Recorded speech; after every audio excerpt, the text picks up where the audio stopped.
और यदि इन्होंने वैसे जेल से बाहर आना होता तो किसकी औकात है जो उनको जेल में बैठा दे।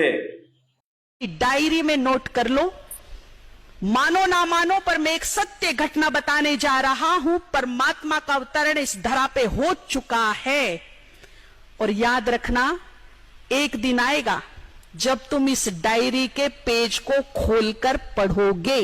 ये मेरी भविष्यवाणी है तुम्हारे लिए। इनसे बढ़ के कोई परम शक्ति नहीं दुनिया में, ब्रह्मांड में।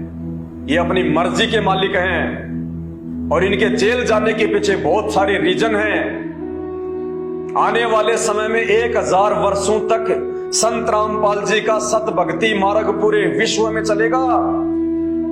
यही एकमात्र धर्मगुरु होंगे, इन्हीं का ज्ञान होगा, इन्हीं के मंत्र होंगे, इन्हीं की आरतियां चलेंगी। धरती पे दूसरा कोई धर्मगुरु नहीं होगा, दूसरा कोई भगवान नहीं होगा। 1000 वर्ष तक इनके ज्ञान को, इनके भक्ति मार्ग को सुचारू रूप से अपनी गैर हाजिरी में चलाने के लिए इन्होंने कुछ इंतजाम करने हैं। उसके मद्देनजर आज ये जेल में बैठे हुए हैं। 28 साल से इन्होंने अपने भक्तों को जो अनमोल ज्ञान दिया है, दुनिया वालों से हटके जो परम ज्ञान दिया है, उस ज्ञान पर इनके भगत कितना जो है वो चल पाए हैं, कितना वो चल रहे हैं। उनके खुद के भगत संत रामपाल जी को कितना समझ पाए हैं। खाली संत रामपाल जी को एक संत के रूप में ले रहे हैं या फिर परमेश्वर के रूप में ले रहे हैं। संत रामपाल जी को उनके भगत किसी भगवान के द्वारा भेजा गया कोई अवतार मानते हैं या स्वयं ही उनको भगवान मानते हैं। वो अपने भक्तों के भी कॉमन सेंस की जो ज्ञान उन्होंने अपने भक्तों को दिया है उसकी परख कर रहे हैं कि मेरे कितने हैं और काल के कितने हैं। अंतिम समय में मुझे कितनों को साथ लेके जाना है और कितनों को यही छोड़ के जाना है जो उनको नहीं समझ पाए। और सारी दुनिया के धर्मगुरुओं को नकली साबित करने के लिए, सभी देवी देवताओं को, आधे अधूरे भगवानों को कमजोर साबित करने के लिए कि भैया मैं जेल में बैठा हूं, और जब वो विनाशकारी समय आएगा, जब वो दुखकारी समय आएगा पूरे विश्व पे और भारत पे, उस समय भैया मेरे से पहले तुम अपने देवी देवताओं से अरदास कर लेना। तुमने जो भी भीख मांगनी है अपनी जान की, पहले अपने देवी देवताओं से मांग लो। अपने धर्म गुरुओं से प्रार्थना कर लो कि गुरुजी ऐसी भयंकर आपत्ति आ गई देश पे, और देश पे आकर आपत्ति आ गई तो देश का देशवासी भी तो दुखी होगा, देश में रहने वाले भी तो परेशान होंगे। और कोई मिट्टी थोड़े ना कोई परेशान होती है, देशवासी परेशान होते हैं, इंसान परेशान होते हैं कि हे गुरुदेव भगवान, हमने आपको इतने दिनों से पूजा, हम आपके अगरबत्ती चढ़ा रहे, हम आपके जो है वो झंडा चढ़ा रहे, नारियल चढ़ा रहे, अगरबत्ती चढ़ा रहे, जैसा आपने कहा वैसा हमने राधे राधे हरे रामा हरे कृष्ण का जाप किया, जैसा आपने कहा वैसे हमने व्रत किए, हम तीर्थों पे गए, आपकी दान पेटियां हमने नोटों से भर दी, पर अब हमारे ऊपर ये आपत्ति आई है तो तुम आंख बंद करके क्यों बैठे हो गुरुदेव? कोई समाधान बताओ। और ये समाधान बताने का समय नहीं है, ये तो समाधान करने का समय है। ये गुरुदेव आप कहते थे कि मेरा तो भगवान से संपर्क है, मेरा तो सीधा भगवान में ध्यान लगता है, मेरी बात को तो भगवान टाल ही नहीं सकता। हे गुरुदेव अपने भगवान से बोलिए, अपने बच्चों की रक्षा करे। उस समय ये तुम्हारे धर्मगुरु ऊपर हाथ खड़े कर लेंगे, ऊपर हाथ नीचे गर्दन हो जाएगी कि जजमानो माफ करना, हमने तो धंधा खोल रखा था केवल अपने पेट पालन के लिए, हमारा किसी भगवान से कोई संपर्क नहीं है। उस समय जब तुम्हारी आंखें खुल जाएं और उसके बाद उन देवी देवताओं से, उन भगवानों से मंदिरों में जा जाके, मस्जिदों में जा जाके, चर्चों में, गिरजा घर में, गुरुद्वारों में जा जाके अरदास करना, दंडवत करना, नाक रगड़ना, कि आप तो देवादिदेव महादेव हो, आपसे बढ़ के कौन है, आप तो श्री राम हो, आपने रावण मार दिया, आपने श्री कृष्ण रूप में जो है वो कंस को मार दिया, आपने पूतना मारी, आपने जरासंध मारा, आपने काल्यावन मारा, आपने चाणूर मारा, आपने केसी मारा, आपने फिर हनुमान जी के पास जाना कि हे भगवान आपने तो जो है द्रोणागिरी पर्वत को उठा दिया था, हमारे तो छोटे से संकट है, इनको उठाने में कहां दिक्कत है। हे श्री कृष्ण भगवान आपने तो गोवर्धन पर्वत को उठा दिया, हमारे भी थोड़े से दुख और परेशानियां उठा लो। और उस समय वो भी शांत होके, चुपचाप होके, आंख बंद करके, कान बंद करके बैठे रहेंगे, क्योंकि पत्थर की मूर्ति ना सुन सकती, ना बोल सकती, ना चल सकती, ना देख सकती, वो जड़ है। फिर तुम अपने रिश्तेदारों के पास जाना, अपने उन पैसे वाले मित्रों के पास जाना, या तुमने जो बैंकों में जमा कर रखे, जो घर पे जोड़ जोड़ के रखे हुए, उन पैसों से सहायता मांगना, धन से सहायता मांगना। फिर जिन राजनेताओं के पीछे तुम हिंदू मुसलमान करते हो, जिन राजनेताओं के पीछे 24 घंटे तुम कभी ये कभी वो, कभी ये पार्टी कभी वो पार्टी, आपस में तुमने ये दुश्मनियां पाल रखी हैं, मैं उस पार्टी का, मैं इस पार्टी का, मेरा नेता वो, तेरा नेता वो। फिर इन नेताओं से हाथ जोड़ना, नेताओं से अरदास करना, और जब तुम अरदास करने जाओगे तो तुम्हें पता चलेगा नेताजी तो पहले से बंकर में जाके बैठे हैं। उस समय ये संत रामपाल जी निकल के आएंगे, एकमात्र परमेश्वर के रूप में, विघ्नहर्ता के रूप में, संकट मोचन के रूप में। तब तुम्हें पता चलेगा कि दुनिया का असली संकट मोचन हनुमान जी नहीं, इस पूरे ब्रह्मांड के असली संकट मोचन संत रामपाल जी भगवान है, ये विघ्न करता है। और उस समय ये नेता लोग उनको नाक रगड़ के अपने कंधों पे बैठा के लाएंगे, इसलिए उस समय का इंतजार कर रहे हैं संत रामपाल जी कि आने दो वो समय एक बार। ऐसे ये मुझे परमात्मा नहीं मानने वाले, लातों के भूत कभी बातों से नहीं मानते। जब ये प्रकृति तुम्हारे ऊपर लातों की बौछार करेगी, आपत्ति और विपत्तियों की बौछार करेगी, तब तुम्हें वो परमात्मा याद आएगा, तब तुम शीघ्र स्वीकार कर लोगे, हाँ जी आप ही राम, आप ही हमारे कृष्ण, आप ही हमारे भगवान, आप ही हमारे बुद्ध, आप ही हमारे ईसा मसीह। फिर कोई वाद विवाद नहीं करेगा जैसा कि आज कर रहे हैं कि संत रामपाल जी कहां से भगवान हो गए। अरे आज से पहले जो ईसा मसीह आया था वो कैसे भगवान हो गया, वो भी तो इंसान था। श्री रामचंद्र जी कहां से भगवान हो गए, वो भी तो इंसान थे। श्री कृष्ण जी फिर कहां से भगवान हो गए, वो भी तो इंसान थे। बुद्ध कहां से भगवान हो गया, वो भी तो इंसान था, या कोई सींग वांग या कोई पूंछ वांस लगा के आए थे वो। फिर दुनिया की अकल ठिकाने आएगी जब खुद की जान पे आफत आएगी। उस समय ये भगवान जिनको तुम बंधनों में बंधा हुआ समझ रहे हो अपनी अज्ञानता के चलते, फिर तुम्हें पता चलेगा कि बंधन मुक्त कौन है और बंधन युक्त कौन है। इसलिए समय का इंतजार करो। बाकी भगवान अपनी लीला करके जा चुके हैं, राम कृष्ण सब, और उनका निष्कर्ष भी निकल चुका है।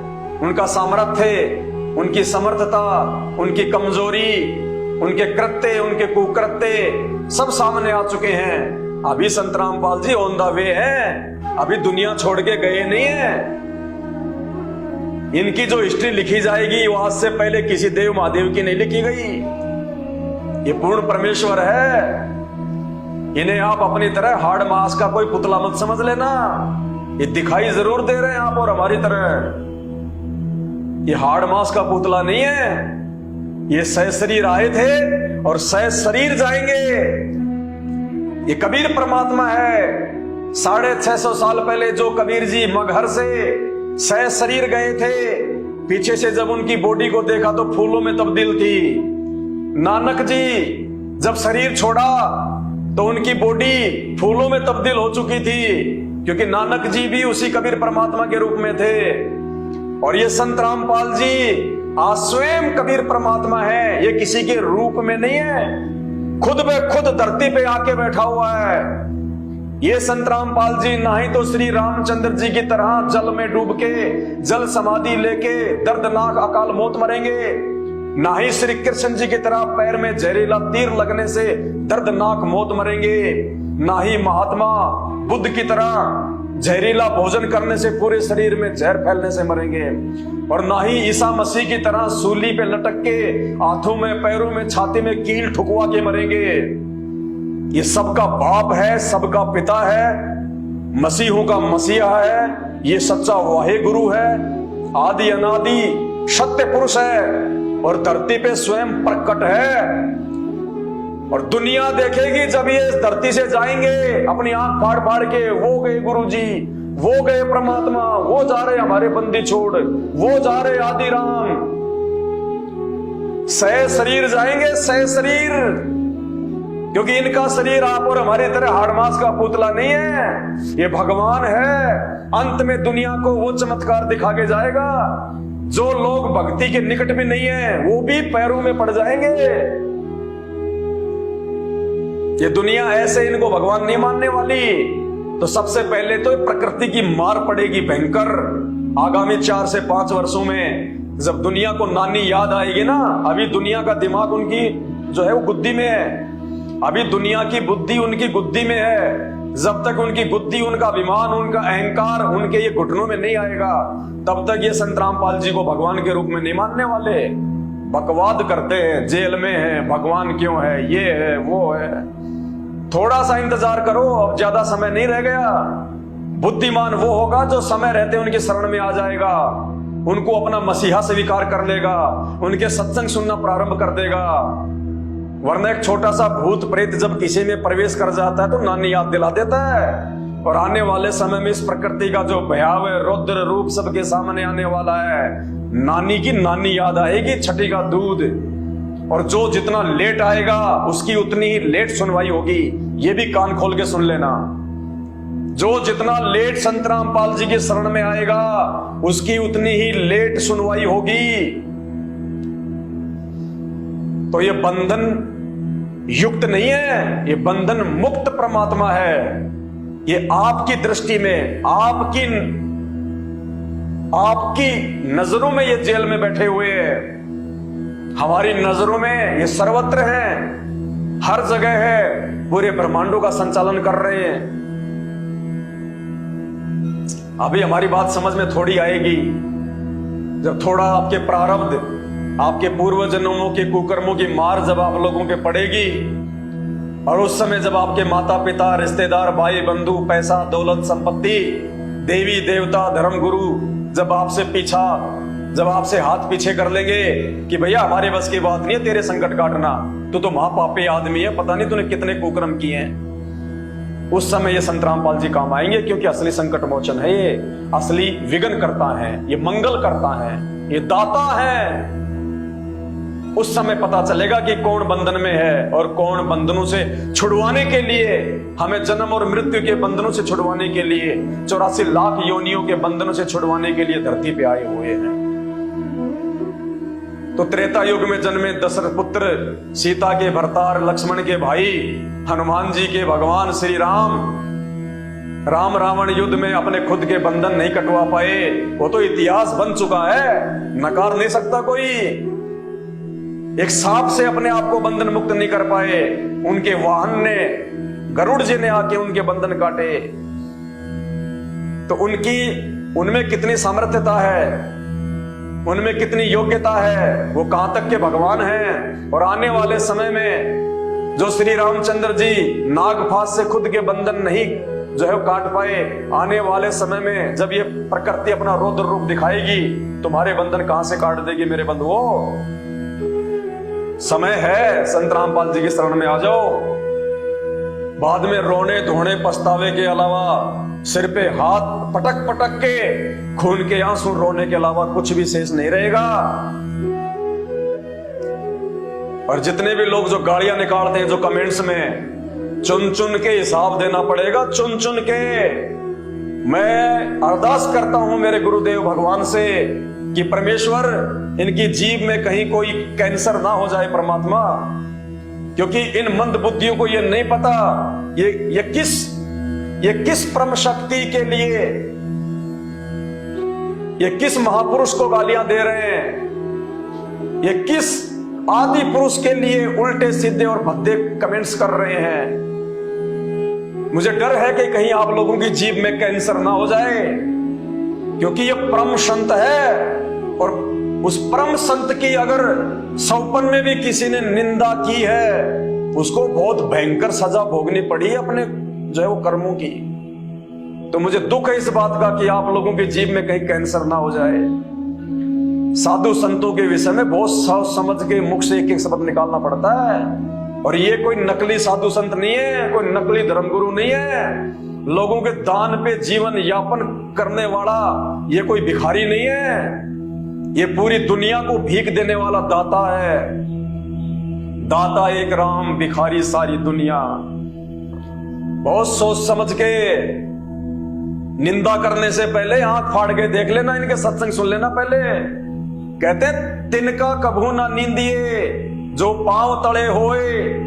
एक तिनका, एक घास का तिनका कहते हैं, उसकी भी निंदा नहीं करनी चाहिए जो पैर के नीचे है। तिनका कभू ना नींदिए जो पांव तले होए, वो कब ऊठ आंखन में गिरे फिर पीड़ा गणेरी होए। ना जाने वो तिनका भी कब उठ के हवा से आपकी आंख में आ गिरे और भयंकर वो पीड़ा दे देता है। तो ये तो वो परम संत है, आदि पुरुष है, अनादि पुरुष है। लेकिन ये अपनी तरफ से ये किसी को कोई जो है श्राप नहीं देता। श्राप देते हैं घटिया लोग जिनको ज्ञान नहीं होता, जो आधे अधूरे जो भगवान होते हैं, अपने आप को बड़ा साबित करने के लिए वो लोग देते हैं श्राप। जो परम संत होता है, हम सब उसके बच्चे हैं। बाप कभी अपने बच्चों को श्राप नहीं देता, लेकिन उस बाप का एक विधान है, एक रूल है कि राम किसी को मारे नहीं और मारे तो हत्यारा राम। ये श्री रामचंद्र जी की तरह नहीं है जिन्हें राम रावण युद्ध में 18 करोड़ लोग मरवा दिए अपनी औरत के लिए। अरे भगवान थे, सर्वशक्तिशाली थे, सर्वशक्तिमान थे, सृष्टि के रचनहार थे, आदि पुरुष थे। तो अपनी औरत के लिए 18 करोड़ लोग क्यों मरवाए? खुद जाके लेके आते रावण से युद्ध करके, तब मानते कि हाँ ये पावरफुल है, ये भगवान है, ये परमात्मा है। 18 करोड़ लोग मरवा दिए अपनी औरत के लिए, वो भगवान कहां से हो गया? स्वयं में अगर सामर्थ्य था, अगर पुरुषार्थ था, स्वयं लेके आते, तब मानते कि आदि राम है। तो कहते हैं वो राम, वो आदि राम, सबका बाप। राम किसी को मारे नहीं, मारे तो हत्यारा राम। अपने आप ही मर जाओगे ये कर कर खोटे काम। तो भाइयों, किसी भी साधु संत के विषय में बिना उसकी तहकीकात किए बिना, बिना उसके सत्संग और ज्ञान से परिचित हुए बिना, उसके विषय में अपनी जुबान से अपशब्द भूल के भी मत निकालना। कब कहां पे भयंकर से भयंकर आपत्ति आ गिरेगी पता भी नहीं चलेगा। क्योंकि इंसान अपना जो भी भोग भोगता है वो अपने वो कर्मों के भोगता है, चाहे वो पिछले जन्म के कर्म हो, चाहे वर्तमान के कर्म हो। इंसान हमेशा अपने कर्मों का भोग भोगता है। जैसे श्री रामचंद्र जी ने मजाक कर दिया नारद जी के साथ में, बंदर का मुंह लगा दिया, वो कर्म किया उन्होंने, वो मजाक किया, उसका भोग श्री रामचंद्र जी को भोगना पड़ा। नारद ने उनको श्राप दे दिया। तो समझो इन बातों को। अभी आप लोग भक्ति, भगवान और अध्यात्म के आसपास भी नहीं हो, आसपास भी झूठे अपने आप को बहुत बड़े बल्कि भगत समझते होंगे आप। असल में अध्यात्म, भक्ति और भगवान की जानकारी इस धरती पे यदि किसी को है तो संत रामपाल जी के भक्तों को है। संत रामपाल जी के भक्तों को, अन्यथा धरती पे किसी को भक्ति और भगवान की जानकारी नहीं है। ब्रह्मा विष्णु महेश को जानकारी नहीं है पूर्ण इन शास्त्रों के विषय में, भक्ति के विषय में, किसकी पूजा करनी चाहिए, कौन सा देव जो है वो पूजा के योग्य है, इनको खुद को नहीं पता। तो इनके भक्तों को, इनके साधकों को कहां से पता चलेगा? तो भाई और बहनों, हाथ जोड़ के विनती है, प्रार्थना है, आपका ज्यादा समय नहीं लूंगा। आपने इतना समय दिया, इसके लिए तहे दिल से मैं आपका आभार व्यक्त करता हूं। और मैं विनती करूंगा, मैं प्रार्थना करूंगा, हम सब एक ही परमात्मा के बच्चे हैं। हम भूल चुके हैं अपने बाप को, अपने परमात्मा को केवल देखा देखी में, क्योंकि हमने शास्त्रों से भगवान नहीं पहचाना, हमने तो हमारे दादा परदादा, उससे पहले वाले दादा और हमारे पिता जो भक्ति कर रहे हैं, हमने तो उनकी लकीर पीटनी शुरू कर दी। लेकिन भक्ति का आधार दादा और परदादा नहीं होते। भक्ति का आधार देखा देखी भेड़चाल नहीं होती। भक्ति का आधार होते हैं हमारे धर्म ग्रंथ, हमारे शास्त्र। और हिंदू धर्म में जो प्रमाणित शास्त्र हैं, चारों वेद और गीता जी, और उनमें भी कंप्लीट ज्ञान नहीं है। इसीलिए उस आदि राम, आदि पुरुष, उस कबीर साहिब को संत रामपाल जी के रूप में एक तत्वदर्शी संत बन के स्वयं आना पड़ा है, ये ज्ञान देने के लिए। तो विचार करो इन बातों पे, सत्संग सुनना शुरू करो। ये मानव शरीर बहुत अनमोल है, मानव जन्म दुर्लभ है, ये मिले ना बारंबार। पेड़ से पत्ता टूट गिरे वापस नहीं लगता डार, बाद में रोओगे पछताओगे। और वर्तमान में भी ये आधे अधूरे भगवान, ये धर्मगुरु तुम्हें कितना लाभ दे रहे हैं, तुम्हें कितना फायदा हो रहा है, अंदर से तुम अच्छे से जानते हो। तुम्हारे अंदर जो है वो कितनी शांति है, या तुम कितने दुखी हो, तुम कितने परेशान हो, तुम्हें अच्छे से पता है इन बातों का। फिर भी देखा देखी में लगे हुए हो, क्योंकि तुम्हारे पास ऑप्शन नहीं है। जाए तो कहां जाएं, इसको छोड़ेंगे तो दूसरा भी वैसा ही मिलेगा। तो अब जो जानकारी आपको दे रहे हैं हम लोग संत रामपाल जी के विषय में, वो वैसा ही नहीं मिलेगा। वो वैसा मिलेगा जैसा आपको आज से पहले कभी जिंदगी में नहीं मिला। वो परम दयालु, वो सुखदायी परमात्मा, जिनकी थोड़ी सी महिमा करने से, जिनकी थोड़ी सी भक्ति करने से वो सुख दे देगा, जो सुख आपको ब्रह्मा विष्णु महेश तीनों देवता मिलकर लाख जन्म में नहीं दे सकते। और फिर देखो जो आत्मिक सेटिस्फैक्शन आपको मिलेगा, उसकी आप कल्पना भी नहीं कर सकते। तो बस दास की इतनी सी विनती है, बाकी आपके भद्दे कमेंट्स का, आपकी गालियों का, हम संत रामपाल जी के भगत हैं। हम किसी ऐरे गहरे साधु संत के भगत नहीं हैं। हम किसी चंदन लगा के, रुद्राक्ष की माला पहन के, चुंडित मुंडित लाल पीले कपड़े पहन के, चिमटा हाथ में लेके, कान फड़वा के, हैं हरे राम हरे कृष्णा राधे राधे श्याम मिला दे, ये बोलने वाले के भगत नहीं है। हम सर्वशक्तिशाली, सर्वशक्तिमान परम पुरुष, आदि पुरुष, अनादि पुरुष संत रामपाल जी के भगत हैं, जो प्रमाणित संत हैं शास्त्रों के अनुसार। और उनकी भक्ति का ये असर है, ये प्रभाव है। आप चाहे कितनी गालियां दो, कितना ही जो है आप जी मतलब वो बुरा भला कहो, हमारे कान के आसपास भी नहीं फटकती तुम्हारी बातें, आसपास भी। और तुम अपने आप को सच्चे सनातनी, फोटो लगा रखी है हनुमान जी की, फोटो लगा रखी है राम और सीता जी की, फोटो लगा रखी है हिंदू राष्ट्र, फोटो लगा रखी है, नाम लिख रखा हम सनातनी, सच्चे सनातनी, और तुम्हारे मुंह में गुटखा जुबान पे गाली। क्या देश को हिंदू राष्ट्र बनाओगे? पहले खुद तो सुधर जाओ, पहले खुद तो संभल जाओ, पहले अपने आप को चेंज करो, अपने आचरण को चेंज करो, अपनी आत्मा को साफ करो। अरे आत्मा तो तब साफ होगी जब पहले आप अपने मुंह को साफ करोगे। तो हमारे अंदर संत रामपाल जी भगवान ने भक्ति का वो सॉफ्टवेयर डाल रखा है, जिसका दुनिया में कोई एंटीवायरस नहीं है, जिसको कोई तोड़ नहीं सकता उस सॉफ्टवेयर को, संत रामपाल जी के अलावा, और वो कभी तोड़ेंगे नहीं। तो हमारे ऊपर आपकी गालियों का, आपके इन भद्दे कमेंट्स का कोई असर नहीं पड़ता है। हमारे अंदर इतनी सी भावना भी नहीं आती। हम तो ये सोचते हैं कि परमात्मा कितने नादान हैं, कितने बुद्धिहीन हैं। ये 50-50, 60-60 साल के हो गए, अभी तक इनको ये नहीं पता कि हम क्या कर रहे हैं। गाड़ी किसी को निकालेंगे तो वहां से टकरा के वापस उसी के पास आती है। सामने वाला यदि गाली को नहीं स्वीकार करता है, सामने वाला यदि आपकी गाली का जवाब नहीं देता है, तो टकरा के वापस आती है। अगर माँ की दी है तो खुद की माँ के ऊपर आएगी, बहन की दी है तो खुद की बहन के ऊपर आएगी। तो हमें तो दया आती है आप लोगों पे, आपके बुद्धि स्तर पे। और ऐसी बात नहीं है, इस बुद्धि के स्तर को ठीक भी किया जा सकता है, अपने आप को संभाला भी जा सकता है, क्योंकि आज संभालने का मौका है। आज धरती पे परमात्मा स्वयं आए हुए हैं। सुधरो भाई। अरे हमें लाख गालियां निकाल लो, हमें कोई फर्क नहीं पड़ता। हमें गालियां निकाल के भी आप संत रामपाल जी के सत्संग सुनना शुरू कर दो, हम तो उसमें भी खुश हैं कि कम से कम हमारे भाई बहनों का जीवन तो जो है वो संवर जाएगा। देखो, अज्ञानता में, मूर्खता में, नासमझी में गालियां कोई भी निकाल सकता है, कोई बड़ी बात नहीं। लेकिन जो परिणाम है वो तो भोगने पड़ेंगे, यहां का विधान है। ये 3 लोक का विधान है, ब्रह्मा विष्णु महेश तक का विधान है। जो प्राणी जैसा कर्म करेगा वैसा भोग उसको भोगना पड़ेगा। तो जो गालियां आप निकाल रहे हो, और गरुड़ पुराण में उन गालियों की क्या सजा लिखी हुई है वो तो देखो, तुम्हें भोगना पड़ेगा।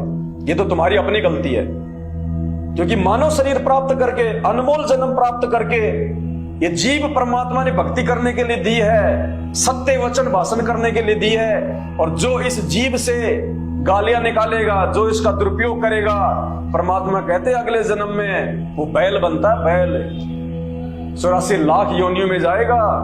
फिर उसके मुंह में जुबान भी होगी, लेकिन वो बोल नहीं पाएगा कि मुझे भूख लग रही है, मुझे प्यास लग रही है, मेरे पेट में दर्द है, मेरे पैर में जो है वो कील चुभ गई, निकाल दो। वो बोल नहीं पाएगा, उसको भोगना पड़ेगा।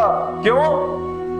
क्योंकि जब उसको परमेश्वर ने मानव जन्म में ये जीव दी थी, नाम रटने के लिए, नाम जपने के लिए, सच्चे तत्वदर्शी संत को पहचान के उसकी भक्ति करने के लिए, तुमने उसका दुरुपयोग किया।